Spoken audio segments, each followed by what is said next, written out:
Department here at Villanova. I teach philosophy of biology, philosophy of medicine, healthcare ethics, and philosophy of law. It's my pleasure to introduce Dr. John Haught this morning. Dr. Haught received his PhD from the Catholic University of America in 1970. He is Senior Fellow, Science and Religion, Woodstock Theological Center at Georgetown University. He was formerly professor and then chair in the Department of Theology at Georgetown University from 1970 until 2005. His area of specialization is systematic theology, with a particular interest in issues pertaining to science, cosmology, evolution, ecology, and religion. His most recent book is God and the New Atheism, a critical response to Dawkins, Harris, and Hitchens, published by John Knox Press this year. Dr. Haught has authored numerous other books, articles, and reviews. He lectures internationally on many issues related to science and religion. In 2002, he was the winner of the Owen Garrigan Award in Science and Religion. In 2004, the Sophia Award for Theological Excellence. And in 2008, a Friend of Darwin Award from the National Center for Science Education. He and his wife, Evelyn, have 2 sons and live in Falls Church, Virginia. I'd like to ask you to join me in welcoming Dr. John Haught.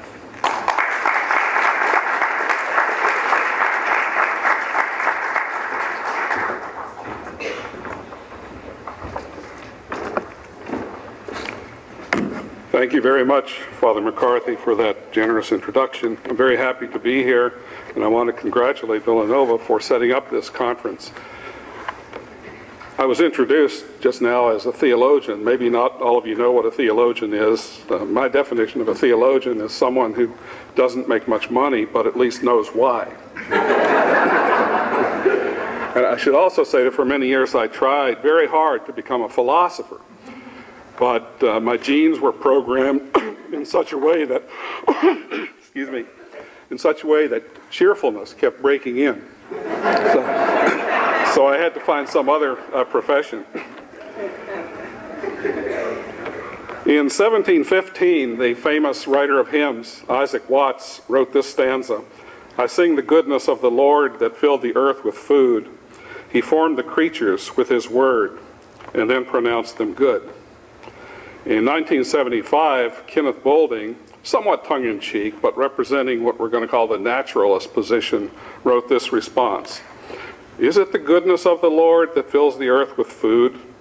Selection, meaning natural selection, enriched by our understanding of the laws of heredity, has the final word.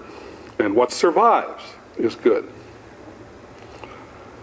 He's asking here a very important question in our intellectual and cultural life today. Aren't purely natural explanations sufficient? And among those natural explanations, aren't Darwinian explanations, primarily because of the way in which Darwinism has been enriched by Mendel, sufficient as well to explain almost all the traits of living beings?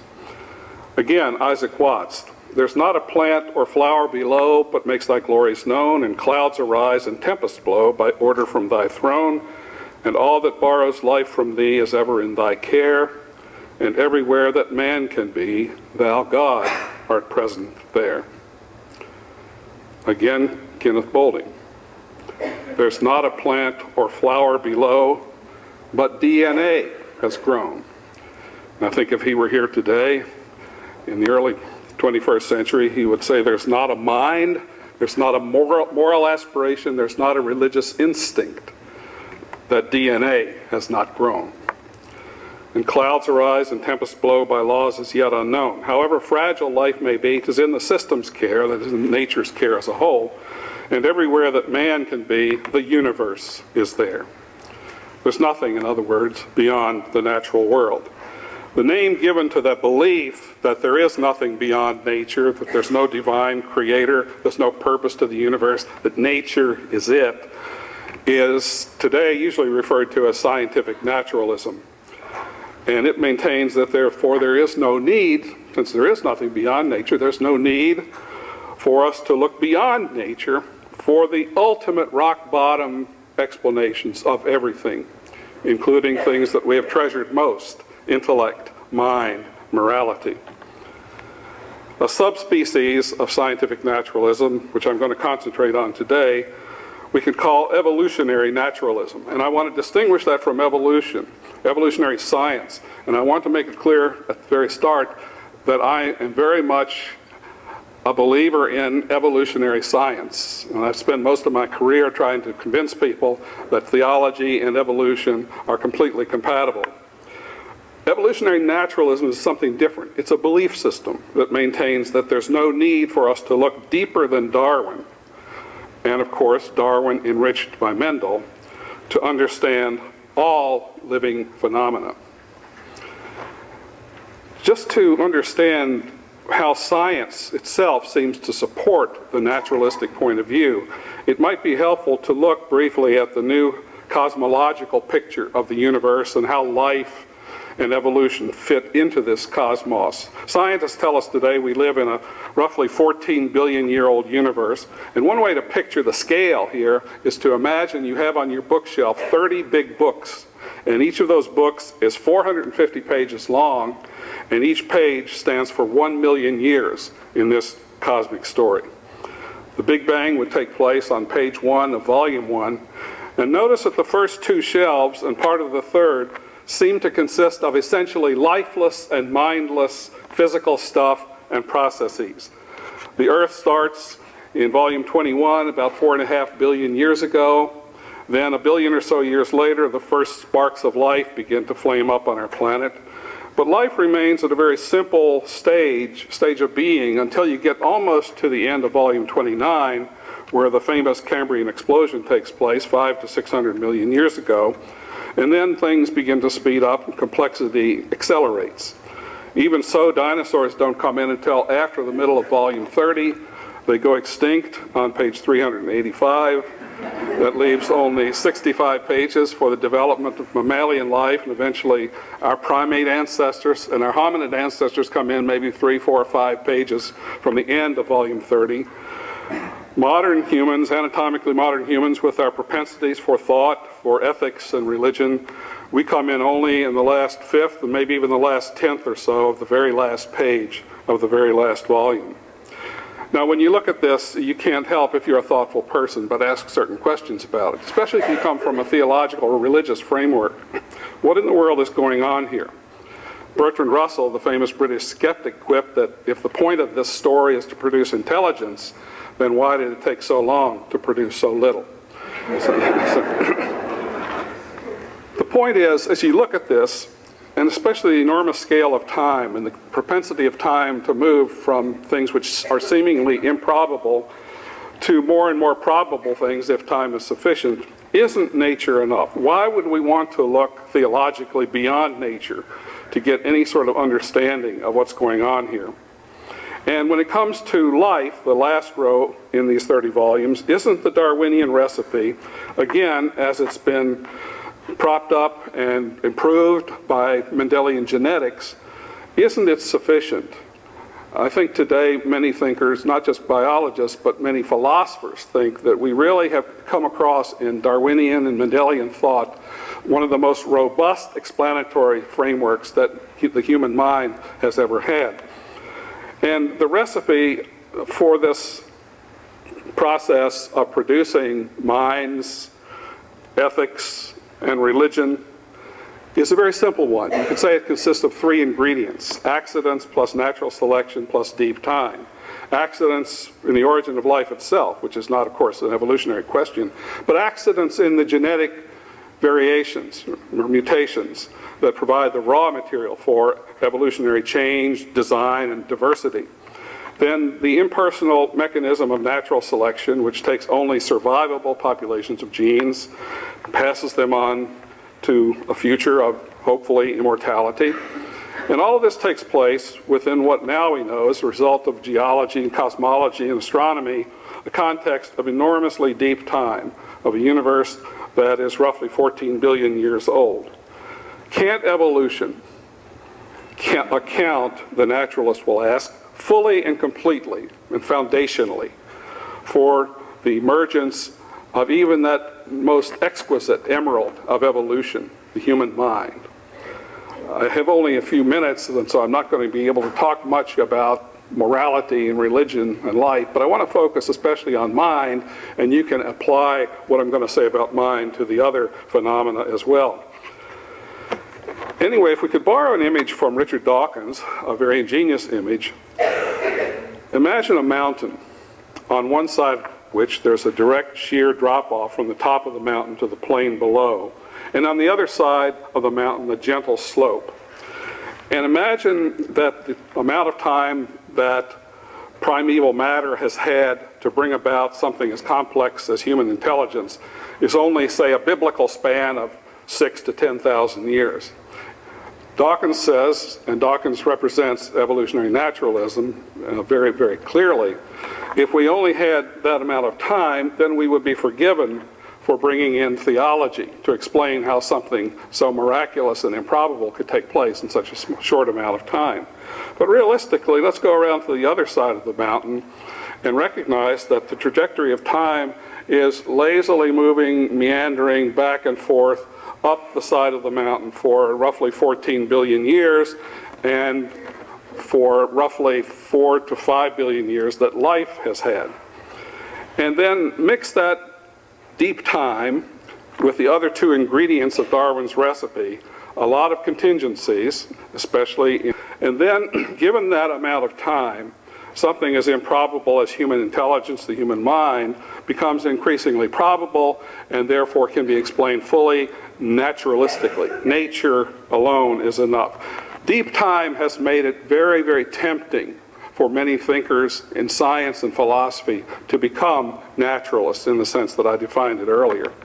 And that means that we should now have, according to Dawkins and others, the tools in Darwin and Mendel for a purely naturalistic explanation of mind, and so that we can dispense with theological understanding of mind altogether. Dawkins has said recently, Darwinian evolution provides an explanation, the only workable explanation so far suggested for the existence of intelligence. Creative intelligence, he says, comes into the world late as the derived product of a long process of gradual change. After Darwin, we at last have a universe in which creative intelligence is explained as emerging after millions of years of evolution.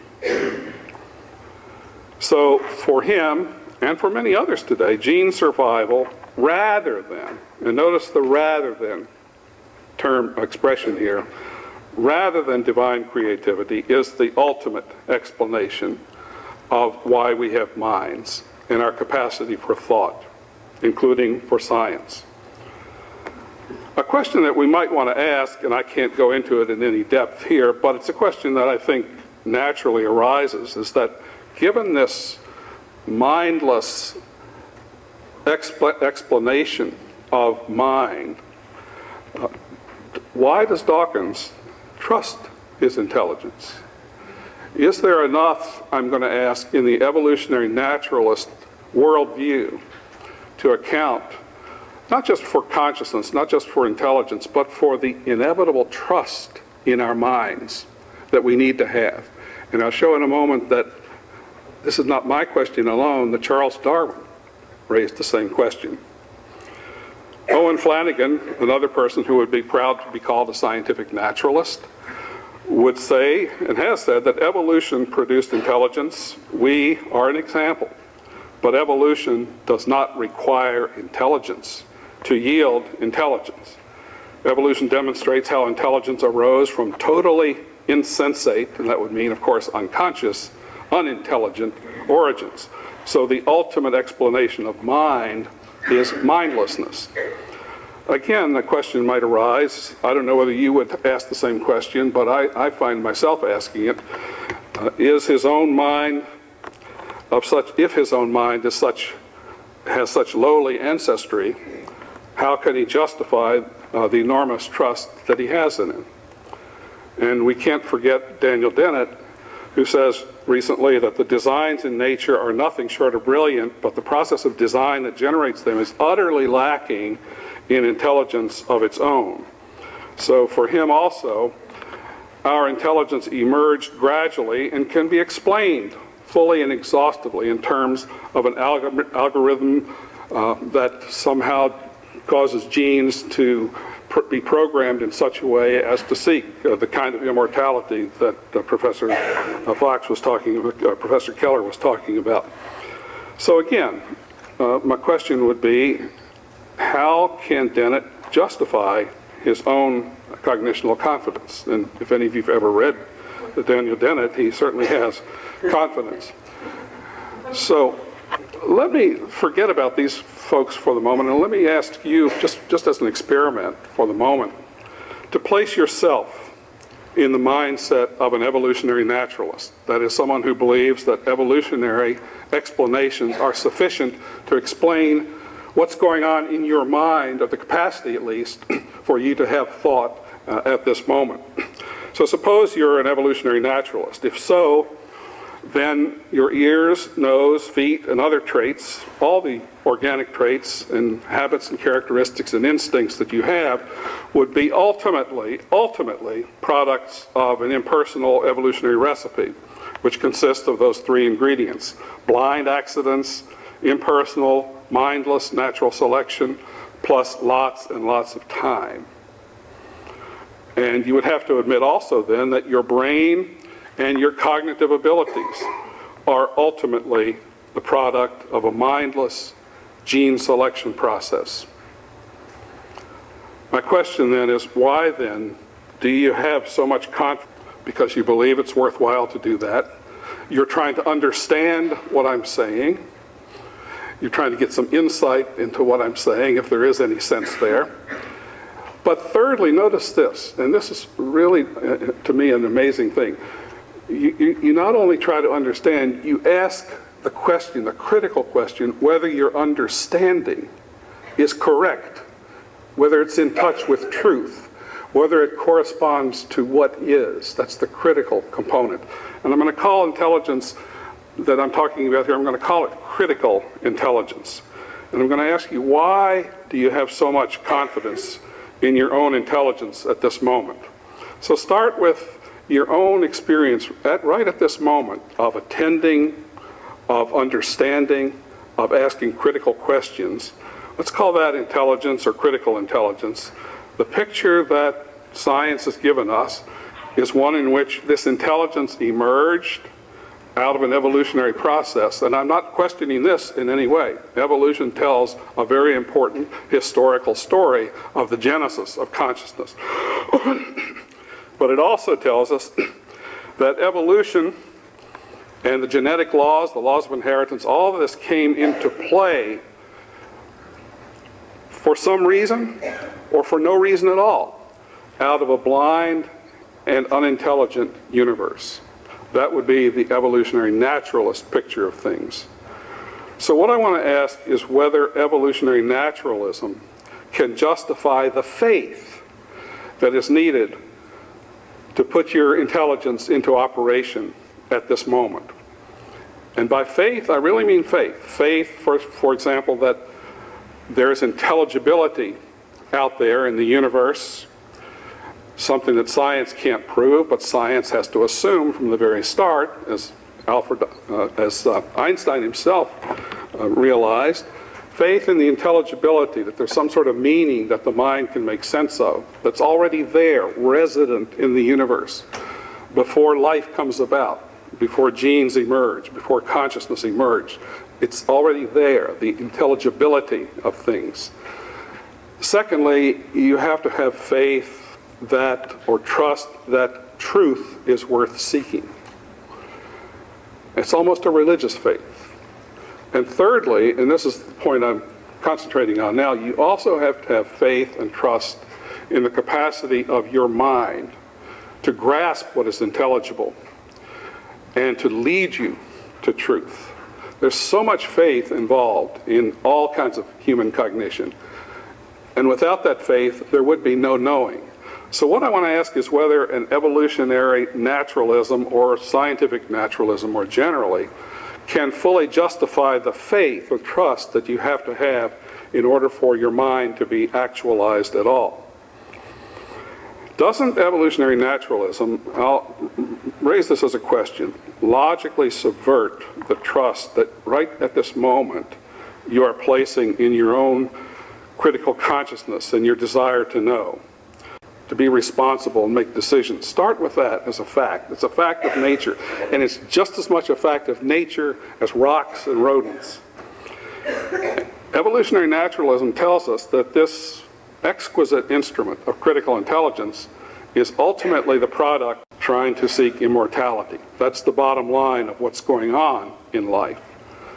And that process, impersonal gene selection, emerges from, at least in the naturalistic perspective, from an utterly mindless, pointless, purposeless universe. Why then, my question is, are you paying any attention at all to your own mind, given this ancestry, given this genealogy of where your mind came from? Now, I didn't raise this question. Long ago, a very important thinker named Charles Darwin raised it. He wrote to a friend of his, "With me, the horrid doubt always arises whether the convictions of man's mind, which has been developed from the mind of the lower animals, are of any value or at all trustworthy." That, I think, is an excellent question. Would anyone trust in the convictions of a monkey's mind, if there are any convictions in such a mind? Unfortunately, Darwin was not a philosopher, and as far as I know, he really never followed up philosophically on this very, very profound and important question. Recently, the late philosopher Richard Rorty, no friend of theology at all, said this: "The idea that one species of organism, namely humans, is unlike all the others, oriented not just toward its own increased prosperity, not just toward adaptation, survival, but toward truth, which can make us very unadaptive at times. This," he says, "is as un-Darwinian, and I think he would say un-Mendelian as well, as the idea that every human being has a built-in moral compass, a conscience that swings free of both social history and individual luck." So both Darwin and Rorty are raising a very important question that I haven't seen evolutionary naturalists, and I've read quite a few of them, follow up on. And that's especially the fact that we have to trust in our minds for our minds to work at all. There has to be this tacit faith that underlies the whole cognitional process. The philosopher Peirce, Charles Sanders Peirce, said once that we should never deny in our philosophy, that is, in our worldview, what we all believe to be true in our hearts. So, can the evolutionary worldview correspond with, can it click with, can it be congruent with what we all know? And that's the capacity of our minds to find truth and meaning. Well, the evolutionary naturalist would respond something like this. David Sloan Wilson, who would be comfortable calling himself an evolutionary naturalist, in his book Darwin's Cathedral writes, "Rationality," that's his word for what I'm calling critical intelligence, "is not the gold standard against which all other forms of thought are to be judged. Adaptation is the gold standard against which rationality, or critical intelligence, must be judged, along with all other forms of thought." This is the typical belief of the evolutionary naturalist. And again, I want to emphasize, I'm distinguishing evolutionary naturalists from biologists. I don't really know how many biologists are evolutionary naturalists, but I know that some of them are, and I know that many philosophers are, and that's why I think it's worth talking about them in this conference. So how do we know that Wilson's statement, this one that I've just quoted, is not just a way of adapting? a matter of gene survival rather than truth-telling. So we have this statement, and Wilson would say that the proximate explanation of that statement are the norms of rationality and critical intelligence that he has in his own mind. But then he goes on to say that these norms of rationality, from the naturalistic point of view, are exclusively the product of adaptive evolution, with the recipe, the impersonal recipe, chance, lots of accidents, genetic accidents, natural selection, and lots of time.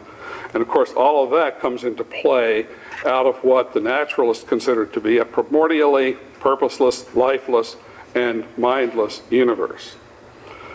So given that explanation of his mind, of his rationality, and the norms of rationality that have helped him compose this statement, it sounds very much like what Kenneth Boulding said earlier in his response to Isaac Watts. Selection has the final word. Boulding says, and what survives is good. What Wilson seems to be saying is that what survives is rational. So the criterion of rationality is adaptation and survivability. So why then should I pay any attention to the statement if he's just adapting rather than telling me truth? All this to lead up to the question, is there room in intelligent discourse within cultural exchanges and educational processes today for anything like Isaac Watts' sentiments? Or to put it in other terms, is there space, logically speaking, for a theological understanding that doesn't compete with evolutionary accounts? You all know the so-called Darwin Wars, in which so many people in the religious community believe that among evolutionary naturalists, that evolutionary explanations and theological explanations are incompatible, they're rivals, so that the more robust evolutionary explanations become, the less significant, the less value we can give to theological explanations of the universe, of anything within the universe. What I'm going to point out, and this is an oversimplification, I think, of what really needs to be done, is that if we are going to make a place for a non-competitive relationship between theology and evolution, we first of all have to make an in-principle case for what I'm going to call layered explanation of levels of understanding of explanation.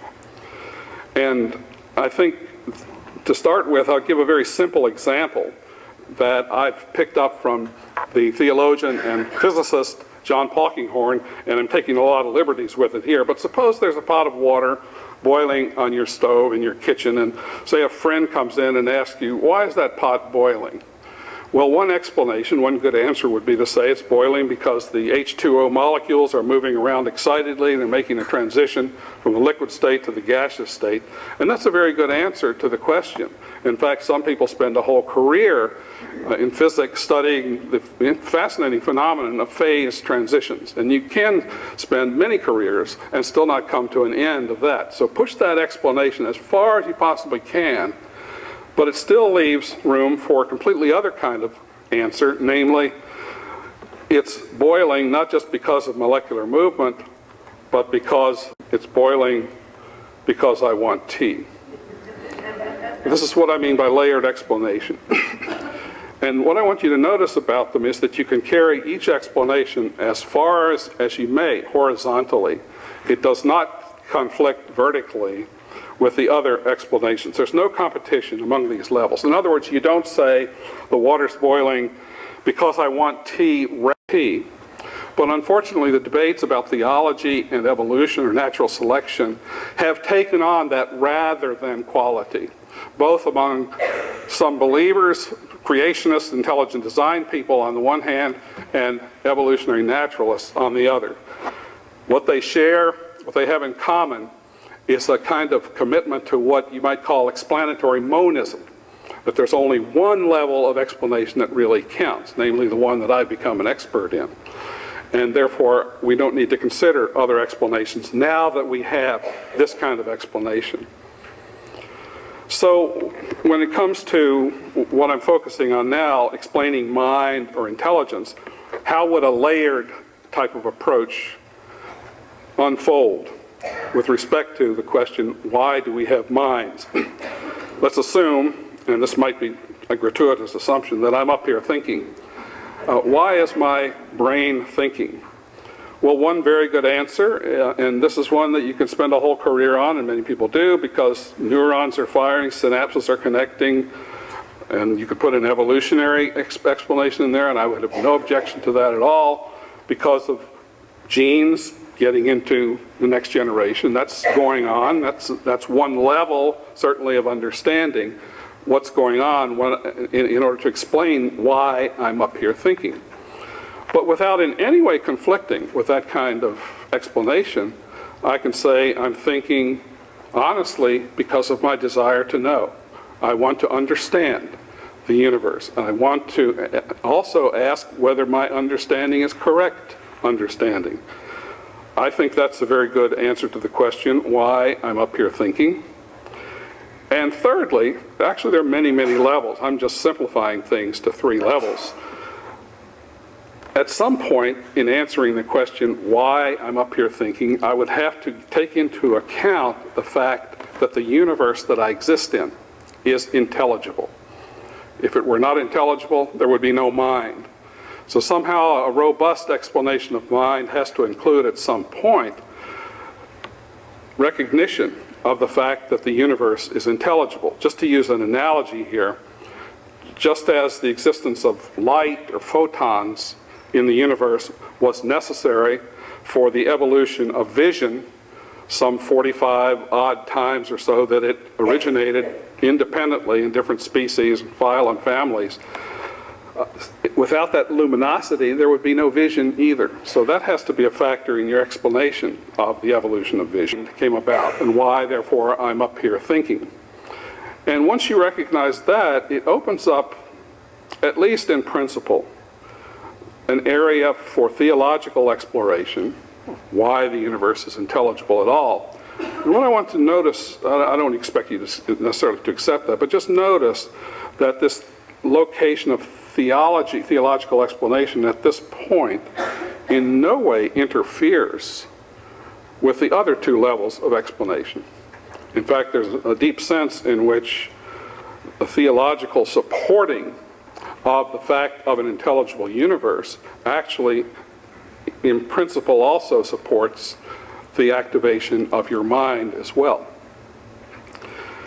The complex organization of the brain, because it has proven to be adaptive, gene survival certainly could be one factor in our understanding of why we possess critical intelligence. It certainly has been adaptive, and there's no need to deny that. But could we also say, and I'm going to leave this as a question, because I don't think what I'm going to say is going to convince the evolutionary naturalist or the creationist or intelligent design proponent, but what I want to point out is that in principle, there is room for not conflict with, does not contradict, but may even enrich our understanding of why there is such a thing as critical intelligence. And this theological approach would argue that it's because we are all born into a universe where we're already bathed simply by the fact of our existence in a reality saturated by what philosophy and theology has called being, the being of beings. Mediated to us, of course, proximately by finite beings and persons and other things in our environment. But this is the world into which the mind is born, a world of being, of meaning, of truth and goodness. So that those aspects of critical intelligence that I talked about earlier, the imperative to be attentive, to be open, necessary for all cognition, including scientific cognition, is awakened in us, you might say, by the call of being. The mystery of being itself awakens the mind to attend to it in awe and wonder. The lure of meaning, which is another term for intelligibility that I was talking about earlier, is what awakens in us the imperative to be intelligent. The power of truth is what awakens in us the imperative, not aspect of being that energizes us, inspires us, not to be content until our minds correspond with what is, with being itself. And although I don't have time to go into it, the attraction of the good. In philosophy and theology, being, intelligibility, truth, and goodness are all names for the same transcending reality that all finite being participates in. So the inherent goodness of things awakens in us the imperative to be responsible. And of course, theology would go on and give a special authority to these transcendentals, as they're called, by rooting them in the infinite, in the eternal, and the divine. And wouldn't such a worldview, which in no way at all contradicts or comes in conflict or tries to rival the evolutionary, Darwinian, Mendelian explanations, wouldn't such a worldview give us perhaps a good reason to trust our minds, to justify that faith that I was talking about earlier, that we spontaneously have in our own minds? If you're still doubting whether you have this spontaneous trust, then the very fact that you're raising these doubts is proof that your own mind, that you value your own mind enough to raise those critical questions. This is what has to be explained.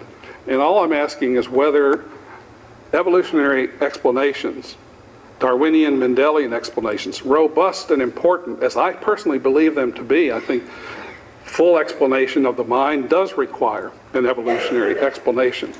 I just want to question whether such an explanation is sufficient. Other ways of applying this layered type of explanation. Why are there so many species of life? Well, because of accidental adaptive changes over time. No way am I in any way suppressing the importance of these kinds of explanations. In fact, I find them fascinating and insightful. But to say that does not, at a very deep level, because of a divine creativity that relishes diversity and difference, to the I want tea that hovers causally over your whole kitchen situation there. So theological explanation does not contradict or compete with scientific explanations of life. Just very briefly then, let's talk briefly about morality, explaining morality. Darwinians have made morality the subject of what they consider to be a tool for natural explanations. And again, I have no problem with this, and I'm willing, as a theologian, to push Darwinian, Mendelian explanations as far as they possibly can go, because I don't think they contradict theological explanation any more than I want tea contradicts molecular explanation of the boiling water. So at one level, I'm willing to say, because moral behavior helps human genes get into the next generation, okay, let's push that explanation as far as possible. At another level, because morality promotes human community and personal happiness, yeah, of course.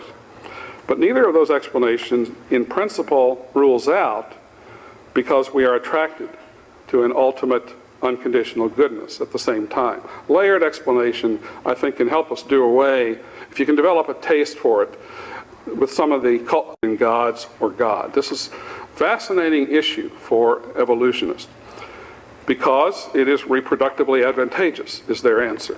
That's why we are religious and why we're probably, unfortunately for them, going to remain religious for a long, long time into the future. At another level, you might say, as it's going on too, do either of those explanations rule out, and again, I'm leaving it as a question, I'm not trying to convert anybody here, do they logically, goodness, truth, has grasped hold of us and is inviting us into its embrace? Theological explanation, I would say, can exist quite comfortably and non-competitively alongside of scientific accounts. Thank you.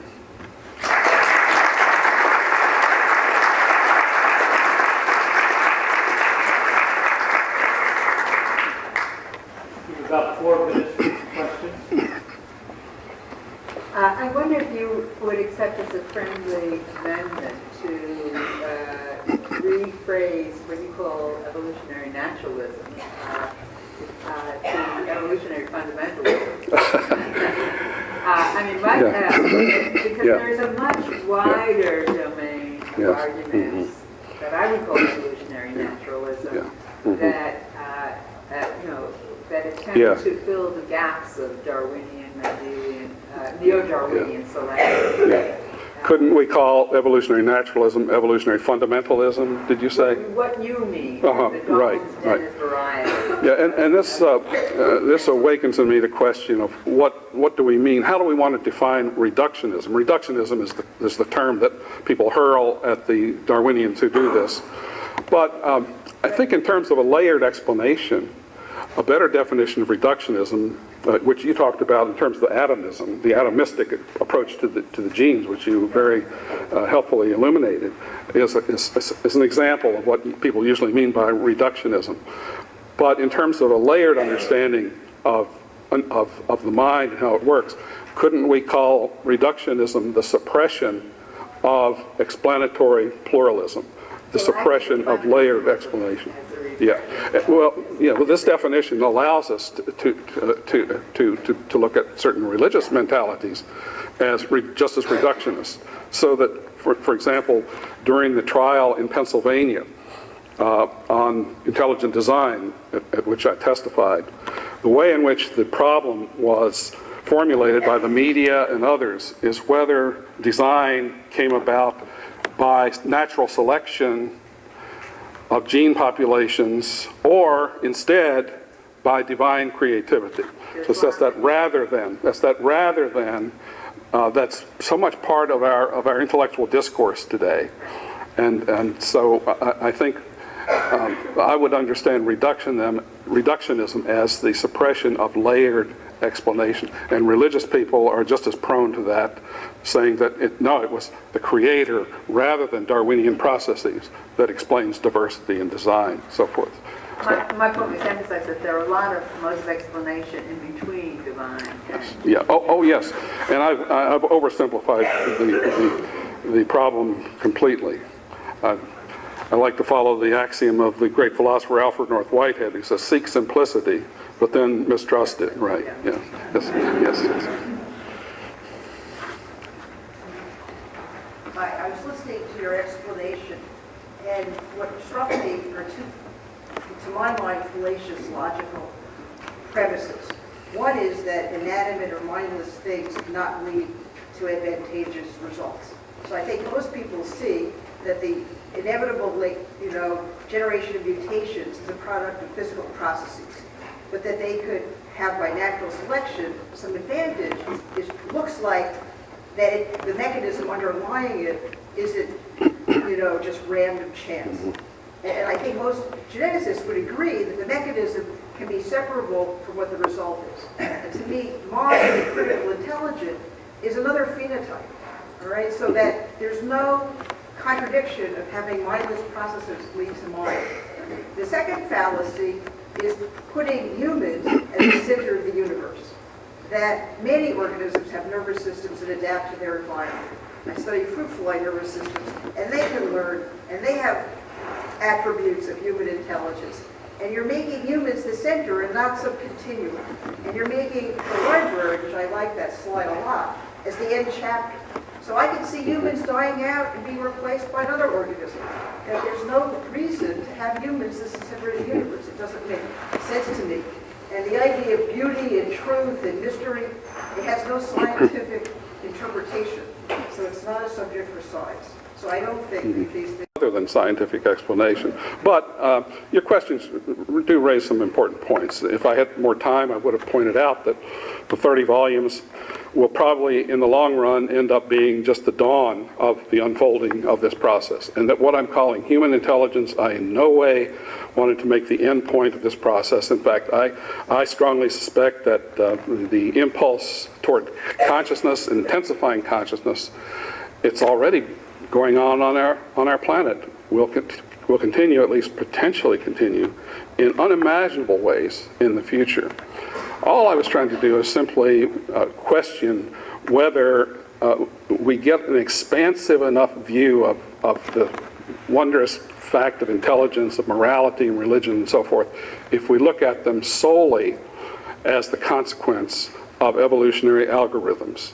I in no way denied, as you seem to suggest that I did, that these are the outcomes, that intelligence is the outcome of an evolutionary process. I tried to take pains to show that I do not in any way reject. In fact, I'm excited. I've spent my whole career trying to show that evolution should be taken into account by theology. Theodosius Dobzhansky has the famous line that nothing in biology makes sense except in the light of evolution. I'm almost at the point of saying nothing in theology makes sense except in the light of evolution as well. But that was not my point of today's presentation. I just had a very simple question that I wanted people to ask, and whether in the evolutionary naturalist worldview is sufficiently robust to explain and ground and justify, provide warrants for the spontaneous